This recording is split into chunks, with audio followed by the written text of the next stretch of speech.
रोहित।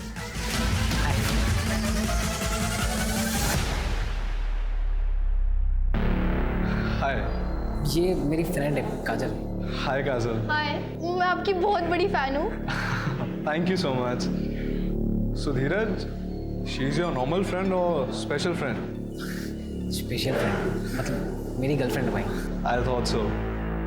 देखिए, मैं आपकी तरह वीडियोस भी बनाती हूँ। Sure sure.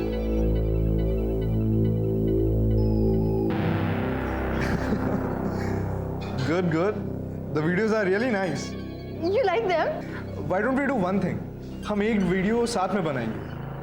Really? Yeah, I mean, you got real talent and we'll put net on fire. Yes, yes. Just a second. Hey, hi.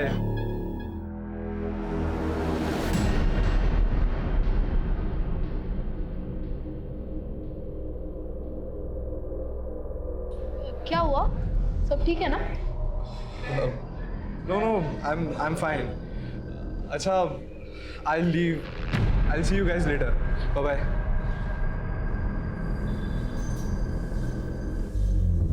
Sir लगता है फिर से गैंग वॉर शुरू हो गया है। बात कुछ समझ में नहीं आई। विवेक लो प्रोफाइल रहकर वारदात करने में माहिर था। अगर उसे चंदन को मारना ही होता तो इस तरह से खुलेआम पब्लिकली सबके सामने क्यों? मतलब वो किसी सुनसान जगह में चुपचाप करता, ऐसे तो कुछ तो गड़बड़ है। हाँ, एक काम करो, विवेक का फोन चेक करो। हाँ, पता करो कि उसकी किससे बातचीत हो रही थी, किसके साथ उठना बैठना था, आजकल रह कहाँ रहा था वो। 5 साल से गायब था वो, अभी कहाँ रह रहा था वो, शायद वहाँ पे कुछ सुराग मिल जाए। तब तक मैं उनके बाप से मिल के आता हूँ। सर, इन लोगों का बाप कौन है? सरताज।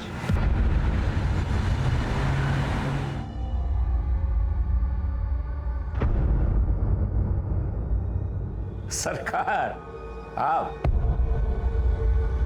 मुझे लगा ही था आप ही होंगे। अच्छा, भविष्यवाणी करने की दुकान खोल रखी है क्या? नोएडा में इतना बड़ा कांड हो गया, मुझसे मिलने तो आना ही पड़ेगा ना। मतलब खबर थी, यानी कि कांड तुमने करवाया? देखो सर, इस कांड में मेरा कोई हाथ नहीं है। ये चंदन ठाकुर और विवेक जायसवाल मेरे साथ ही काम करते थे, लेकिन 2 साल पहले ठाकुर ने अपना खुद का काम शुरू कर दिया और जो काम मैंने विवेक को सौंप रखा था उसके धंधे में भी हाथ डाला। फिर दोनों दुश्मन हो गए। बस इससे ज्यादा मुझे कुछ नहीं पता। 24 घंटे की मोहलत देता हूँ, तफसील से सारी जानकारी चाहिए मुझे। 24 घंटे।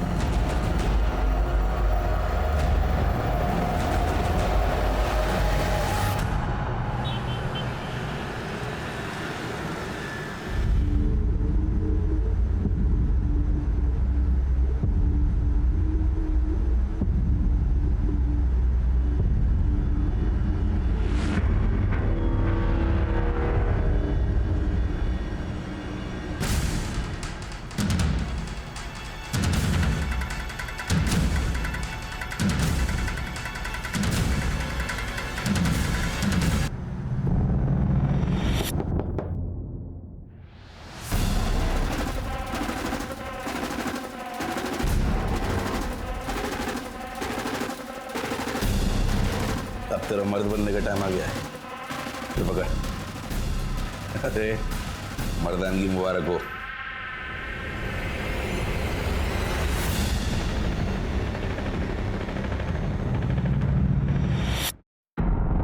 क्या है? हाँ?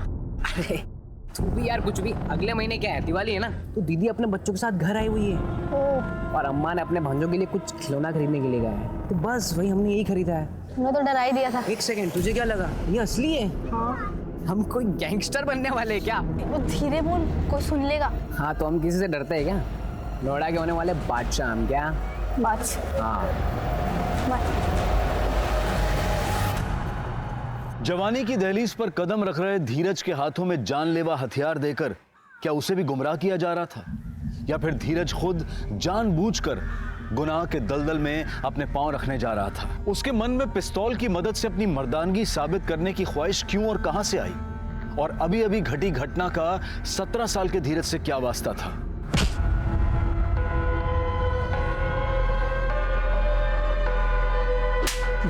भाई मुझे माफ कर दो भाई, दोबारा मैं नहीं करूंगा भाई, मुझे माफ भाई मैं दोबारा नहीं करूंगा भाई, प्लीज भाई, प्लीज भाई।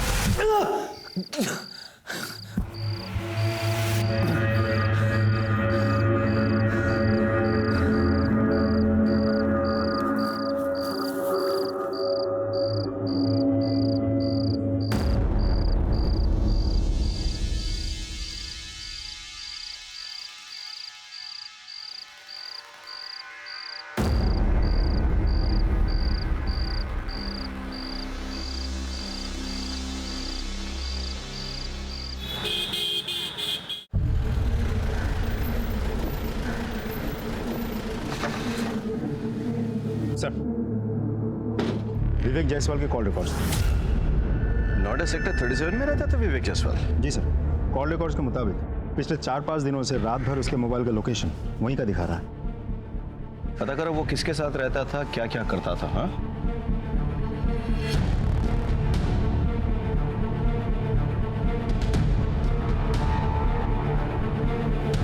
इस घर में जो आदमी रहता था उसके साथ कोई और भी रहता था? हाँ साहब, उनकी बीवी रहती थी, उनसे ज़्यादा बातचीत नहीं थी हमारी। और दोनों के अलावा किसी और के भी आना जाना था? हाँ साहब, एक आदमी आता था। एक दिन मैं मार्केट जा रही थी तो उस आदमी के साथ में जाता हुआ मैंने देखा।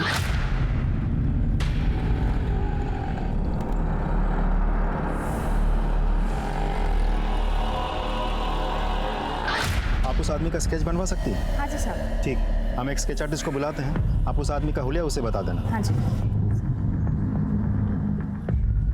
सर, आपसे एक इंटरेस्टिंग इन्फॉर्मेशन शेयर करनी है। बोलो। जो आदमी विवेक की गैर मौजूदगी में भी उसके घर जाता था और जिसका आना जाना विवेक की बात भी कुछ ज्यादा ही बढ़ गया था, पहचाना? भगत? ये तो विवेक का राइट हैंड मैन है। सर, इसे पैरोल मिली थी और ये भाग गया था। इंटरेस्टिंग। भगत?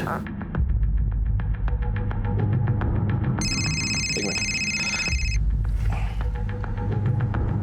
हाँ विनय बोलो। सर, सेक्टर 2 हत्याकांड में जिस कार का इस्तेमाल हुआ था उसकी डिटेल्स हमें आरटीओ ऑफिस से मिल गई है। वो कार किसी भगत के नाम पर रजिस्टर्ड है। भगत को ढूंढना जरूरी है। अच्छा, उसका मोबाइल नंबर रजिस्टर्ड है क्या? नहीं सर। बाइक के बारे में कुछ पता चला? सर, बाइक के बारे में अभी भी जानकारी हम निकाल रहे हैं सर, अभी आरटीओ ऑफिस में ही है। ठीक है, ओके, कैरी ऑन। भगत को ढूंढना बहुत जरूरी है। Come on.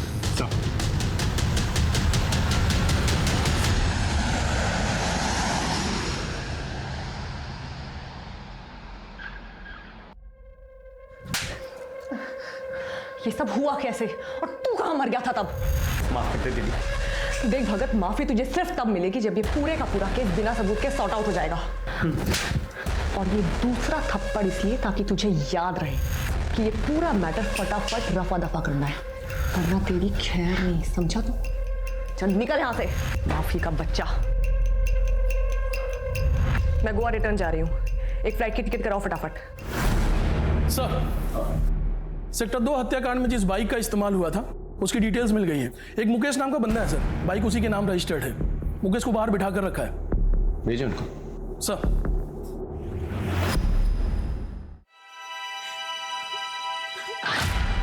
तुमने तो मेरी जान निकाल दी थी।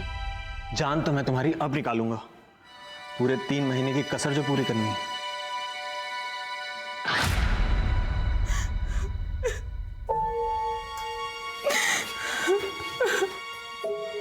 भाभी, खाना खा लीजिए भाभी। अरे ऐसा कब तक चलता रहेगा? अगर ऐसे चलता रहा तो ये खूबसूरत चेहरा मुरझा जाएगा। अब किसके लिए अपनी खूबसूरती बचा कर रखूं? जिसके लिए सजती संवरती थी वो तो हमेशा के लिए छिन गया मेरे से। सर, ये मुकेश और ये सुरेश है सर, ये दोनों फोटो स्टेट की दुकान चलाते हैं। इन्हें सेक्टर 2 वाले हत्याकांड का वीडियो दिखाओ।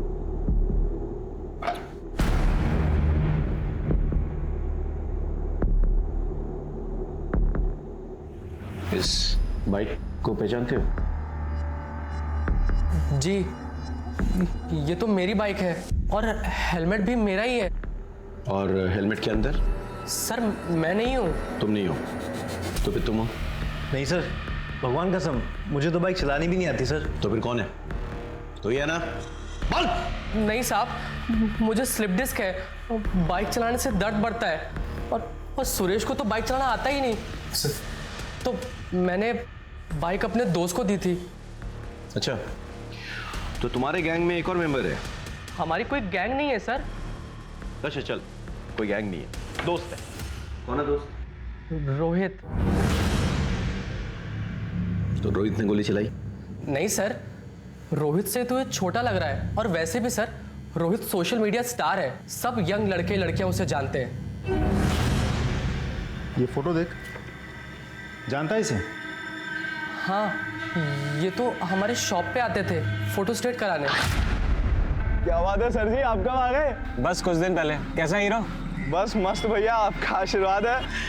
मुकेश, ये ले, इसकी 3 कॉपी कर दे। तो इस नामचीन गैंगस्टर को जानते हो तुम? दोस्ती है तुम्हारी? नामचीन गैंगस्टर? नहीं सर, ये तो विवेक भैया हैं, ये तो बड़े शरीफ आदमी थे। इस शरीफ आदमी से तुम्हारी पहचान किसने करवाई? सर रोहित ने मिलवाया था। रोहित कहाँ पे है? नहीं पता सर। सर मैं फोन करता हूँ। स्पीकर पे डाल। जी sir. The number you are trying to call is currently switched off. Please try again later. दोनों को बिठा के रखो और रोहित का पता लगा। धीरज, मैंने तुझे जो घोड़ा दिया था ना, अब उसका इस्तेमाल करने का वक्त आ गया है। ये दोनों मेरे आदमी हैं, दीपक, सपरू। ये तेरे साथ जाएंगे तेरा जिगरा देखने के लिए। जी भैया। और उसके सेक्टर 2 हत्याकांड में सर जिस बाइक का इस्तेमाल हुआ था, वो बाइक गोल मंदिर के पीछे एक दुकान है उसके सामने से मिल गई है। ये उस दुकान की सीसीटीवी फुटेज है sir.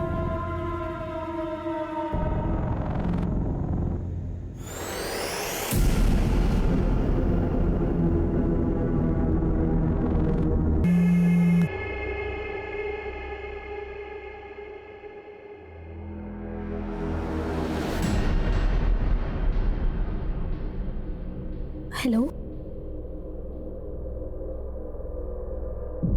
Okay okay, no problem, मैं अभी आती हूँ। हाँ। हेलो अंकल, वो आपकी दुकान पे ना मेरी पर्स रह गई है, घर की चाबी भी उसी में है। माँ जगराते गई है, घर देर से लौटेगी। अब घर कैसे जाऊँ समझ ही नहीं आ रहा। नहीं, आपको यहाँ आने की कोई ज़रूरत नहीं है। मैं आती हूँ ना, मैं आपके घर आके दुकान की चाबी ले लूँगी, दुकान से अपनी पर्स लेके आपको चाबी लौटा दूँगी। हाँ, ओके, थैंक यू अंकल। मासूम काजल घर पे होने के बावजूद झूठ बोल रही थी। क्या वो इस केस से जुड़ी किसी बात को छुपा रही थी या किसी नए अपराध का खुद शिकार बन रही थी? मामला दिन ब दिन बिगड़ता जा रहा था। रागनी, अरे तू मुझे बहुत भाती है रे। अरे तेरा विवेक तो चला गया ना इस दुनिया से, अब कहाँ दर दर के ठोकर खाएगी। हाँ कर दे, रानी बना के रखूंगा, खुश रखूंगा तुझे। हाँ तो कह दे।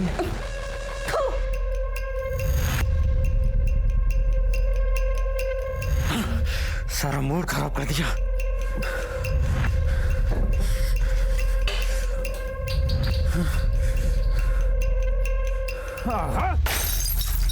दो पैक मार कर आता हूं, फिर तुझसे प्यार करता हूं जी भर के।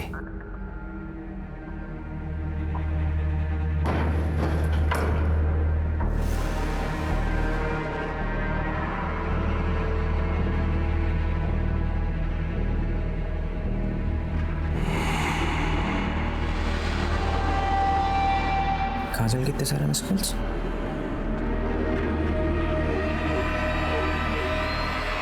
हाँ काजल,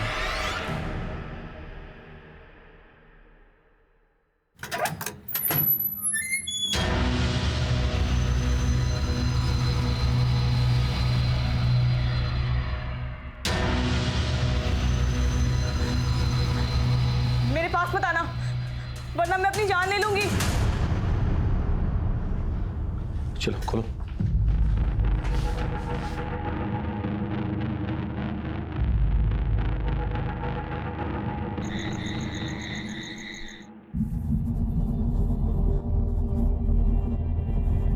आप विवेक की पत्नी हो ना?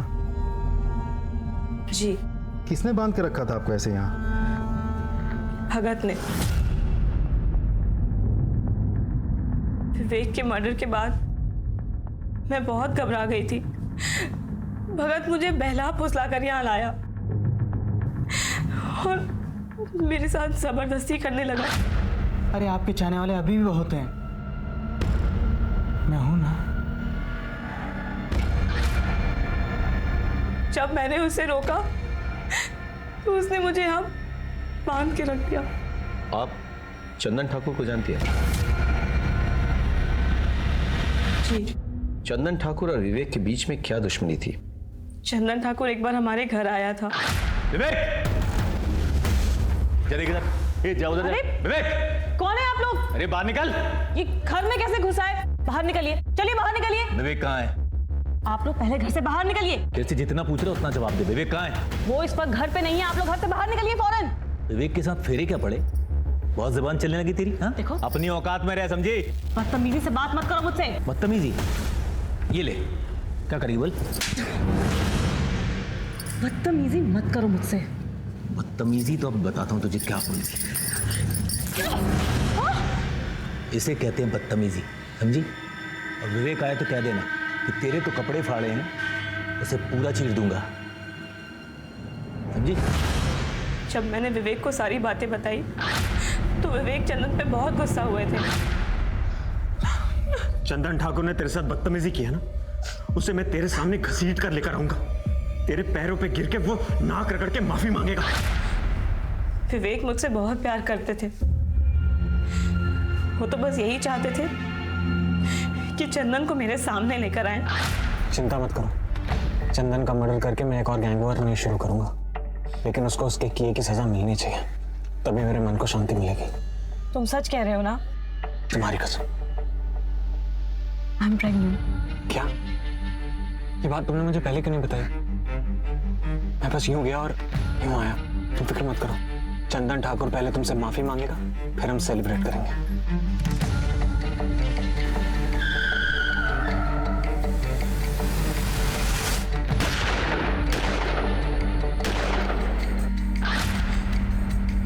वो मेरी और हमारे होने वाले बच्चे की झूठी कसम कभी भी नहीं खा सकते। अच्छा, भगत का नंबर तो होगा आपके पास? हाँ सर, पर भगत ने अपना और मेरा फोन और सिम दोनों ही डिस्ट्रॉय कर दिया विवेक के मर्डर के बाद। विवेक चंदन को नहीं मारना चाहता था। विवेक ने हवा में फायर किया, करेक्ट? लेकिन विवेक को गोली लगी।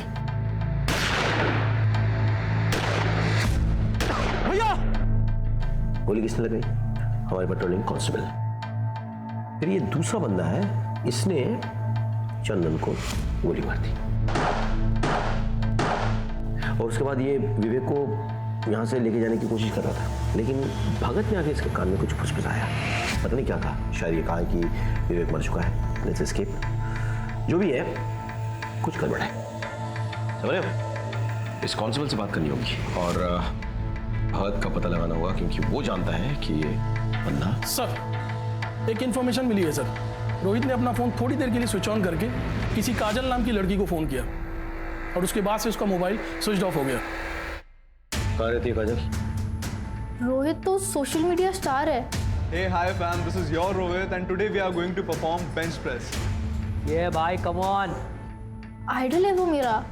हम लोग साथ में वीडियो भी बनाने वाले थे। हम एक वीडियो साथ में बनाएंगे। उसका कॉल आया था मुझे, कह रहा था कि गलती से किसी रसूख वाले का वीडियो बना लिया उसने।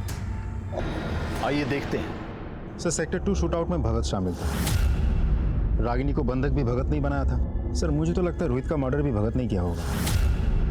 भगत क्यों रोहित को मारना चाहेगा? सर, भगत रोहित की बाइक लेके गया था। मेरी बाइक ले जाओ ना, हेलमेट भी है उस पे। ये लो चाबी। तो हो सकता है रोहित के पास भगत के बारे में कुछ ज्यादा ही जानकारी थी, जो आगे चल के भगत के लिए खतरनाक साबित हो सकता था। भगत वैसे भी हमसे भाग ही रहा था, हमारे रडार पे था वो। हम कैसे भी करके अगर रोहित तक पहुंच जाते तो शायद रोहित भगत के बारे में सारी जानकारी हमें दे देता और भगत का गेम ओवर हो जाता।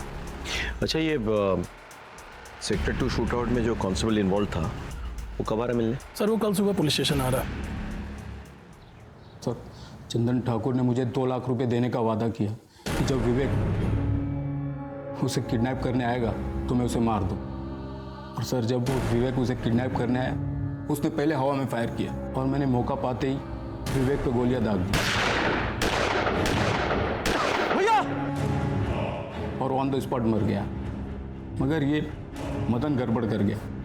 इसने डर के मारे चंदन पे गोलियां चला दी सर, और वो भी वहीं मर गया। मुझे मेरे पैसे तो नहीं मिले सर, अब मेरी नौकरी भी जाएगी सर। प्लीज सर, गलती होगी सर। क्या इस प्लान में विवेक की पत्नी शामिल थी? और इसका लूज sir, please sir, forgive me sir.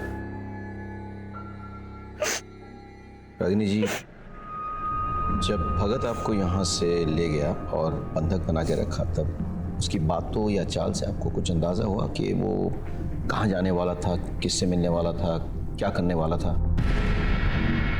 जी नहीं। याद कीजिए रागिनी जी, प्लीज। जाने से पहले आखिरी बार उसने आपसे क्या कहा था? यही कि मैं 2 पैक मार कर आता हूँ, फिर तुझसे प्यार करता हूँ जी भर के। सो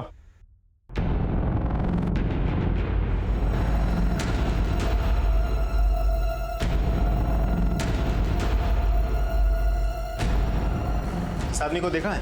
हाँ सर, आया था 1-2 दिन पहले।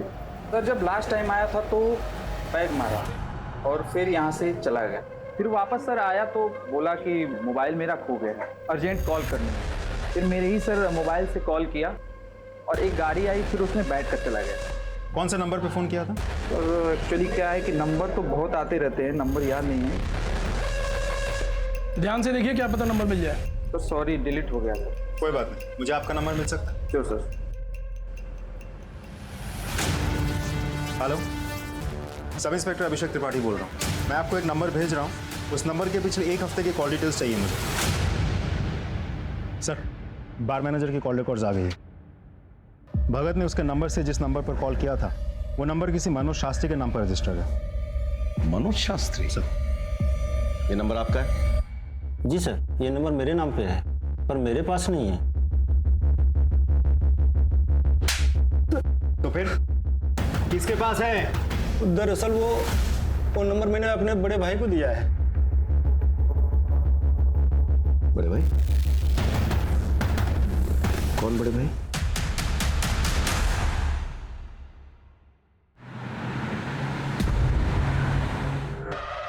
ग्रेटर नोएडा के पास जो गोडाउन्स हैं, उसमें गोडाउन नंबर 3 के पीछे एक छोटी सी रोड जाती है। वहाँ आगे जाके लेफ्ट में एक छोटा सा मकान है, भगत आपको वहीं मिलेगा। और वो तीसरा आदमी मदन? उसे भी मैंने वहीं भेजा है, भगत के पास।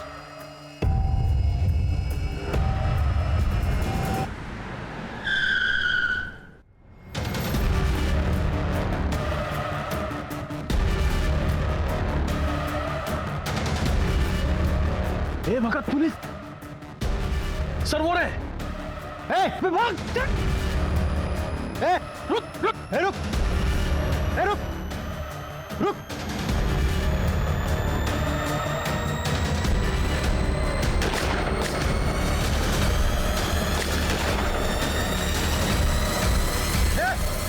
रुक जा!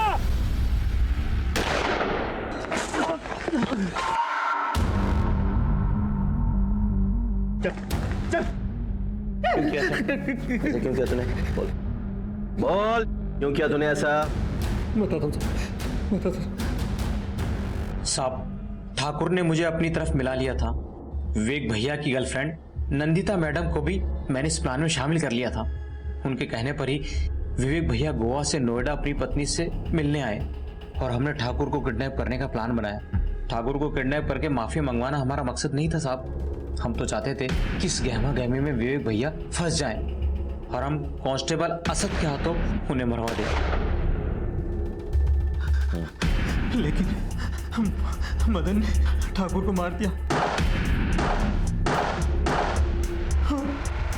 हमारा प्लान फेल हो गया साहब। कहाँ मिलेगी नंदिता? नंदिता कहाँ मिलेगी? गोवा में आरामबोली बीच के पास। बाबुली से कांटेक्ट करो, नंदिता को अरेस्ट करने का इंतजाम करो। सब अब बताओ, रोहित को क्यों मारा? नहीं साहब, मैंने रोहित को नहीं मारा। मैं रोहित को क्यों मारूंगा साहब? अभी भी छिपा रहा है? हाँ, और पिटेगा? बोल, रोहित को क्यों मारा, कैसे मारा, किसकी मदद से मारा, बोल। साहब आपको सब कुछ तो बता दिया। अगर मैं रोहित को मारता तो वो भी बता देता ना साहब। भगवान का मैंने रोहित को नहीं मारा साहब। क्या इस प्लान में विवेक की पत्नी शामिल थी? नहीं सर, वो तो सीधी सादी औरत है।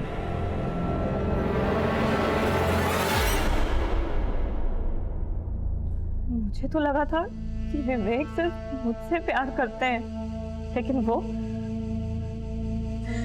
अब तक मैं यही समझ रही थी कि हमारा तो जन्मों जन्मों का साथ है, लेकिन वो तो एक जन्म भी मेरे साथ ईमानदारी से नहीं निभा सका। मुझे तो लगा था कि वो नोएडा सिर्फ मेरे लिए आया है, लेकिन वो नंदिता नंदिता को गोवा पुलिस ने सर अरेस्ट कर लिया, लेकिन उसका यह कहना है कि वो किसी रोहित को नहीं जानती। अभिषेक सर, याद करो, जब हम रोहित को ढूंढते हुए काजल के अंकल की दुकान पहुंचे तो हमें क्या मिला? रोहित की डेड बॉडी। जी सर। ताला टूटा हुआ था, यानी कि कोई जबरदस्ती दुकान में घुस आया था और उसने रोहित को मार डाला। लेकिन सोचने वाली बात यह है कि यह जगह रोहित की रोज के जाने वाली जगह नहीं थी। शायद वो पहली बार गया था, तो किसी को कैसे पता कि रोहित वहां है? इंपॉर्टेंट पॉइंट, ये सोचो कि काजल के अलावा और कौन जानता था कि रोहित उस दुकान में छिपा हुआ है? काजल,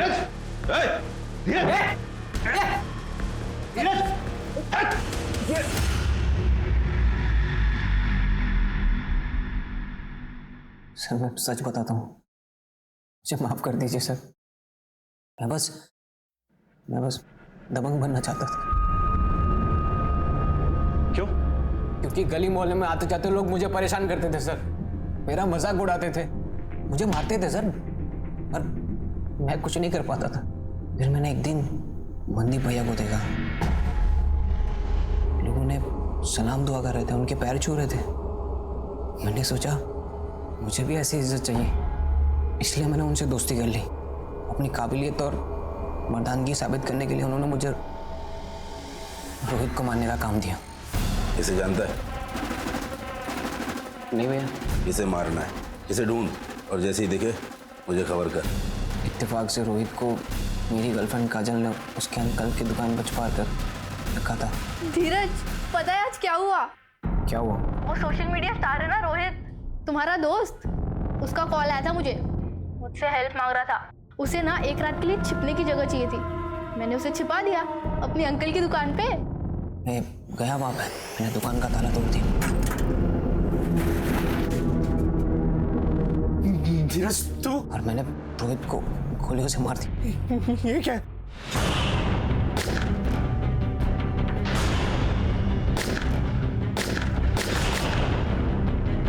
सर मैंने बहुत सारी गोलियां चलाई वहां पे, ताकि मंदे भैया को लगे कि मैं काम को पूरा करने के बाद भी उस पर लगा रहता हूँ। सर मुझे माफ कर दीजिए सर, सर मुझे माफ कर दीजिए। बता दो साहब, वो रोहित एक नंबर का चीटर था साहब। उसने मुझसे 30 लाख रुपए लिए थे साहब, और अपने किसी दोस्त के नाम पर प्रॉपर्टी में इन्वेस्ट किया, वहां उसका पैसा डूब गया। और जब मैंने उससे अपना पैसा मांगा साहब मुकर गया साहब वो साहब। इसके लिए मैंने रोहित को धमकी दी, तो रोहित ने सरताज भाई और विवेक से प्रोटेक्शन लिया, लेकिन मैं घात लगाए बैठा हुआ था। शूट आउट में विवेक की मौत हुई,